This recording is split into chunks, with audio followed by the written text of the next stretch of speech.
Why study theology? My name is Aristotle Papanikalaou.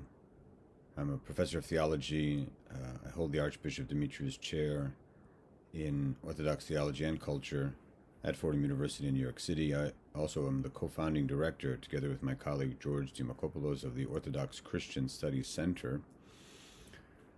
I am grateful to His Eminence Archbishop Makarios for this invitation to address this question, and to my good friend Dr. Philip Kariatlis. I was drawn to theology, first of all, because I grew up in the church, and I just simply had a lot of questions. And it's okay to have questions.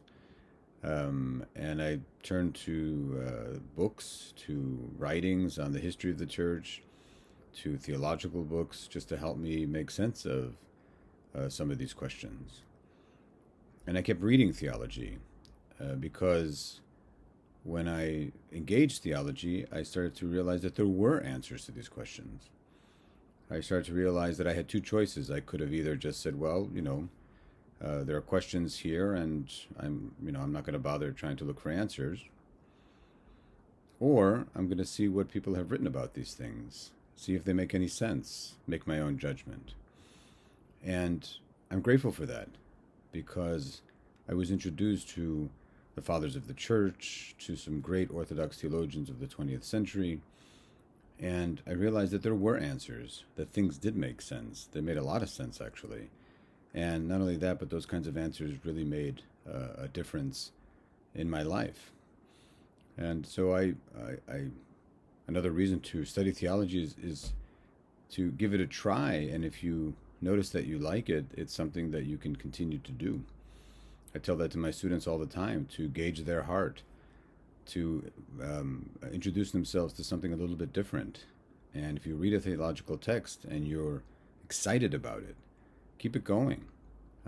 You should follow that feeling. And I did. I went and got a PhD at the University of Chicago here after doing a master's degree at Holy Cross Greek Orthodox School of Theology, a sister school to St. Andrews. And I did a PhD, and I was fortunate enough to be able to become a professor and do this kind of work of teaching and studying. But again, I study theology because as I continue to read about other theologies, I continue to read other kinds of ways of seeing the world, I realize how much sense the Orthodox way of seeing the human being, our relationship with God, how powerful it is, how beautiful it is, and the difference it can really make in our lives. The doctrine of the Trinity, for example. God is three in one. It seems impenetrable, it seems mysterious, it seems simply that something that really, to some people, doesn't really make a lot of sense. But after studying this belief, this Christian belief, I realized that it made tremendous sense, that it has something to do with a God who wants to be united with creation, with humanity, in order to allow, to create the possibility for us to be united with this God. That this doctrine of the Trinity really is about divine-human communion.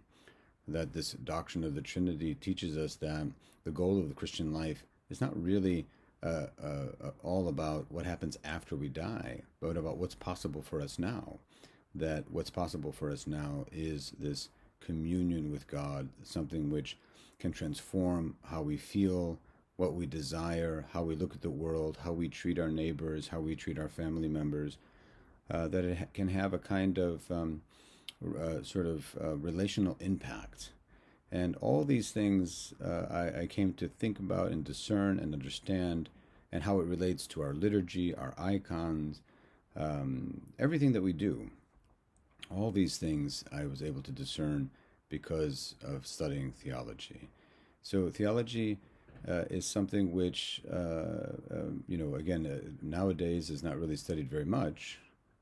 Because of that, it can perhaps open new ways for us to understand the world and to understand our lives, to understand the church, to understand what it means to be human, and new ways that could actually be transformative for ourselves, transformative for our relationships, and transformative for the world. In the end, the Orthodox Church proclaims a very important singular truth, that St. Athanasius crystallized in the 4th century, that God became human so that humans can become gods. And that becoming gods isn't to become Zeus or Thor, but it's to try to become more loving beings in the world, since God's self is love. And that's a very powerful insight. That's a very powerful truth. And that is a truth that in the end I was able to discover and would not have discovered if I didn't study theology.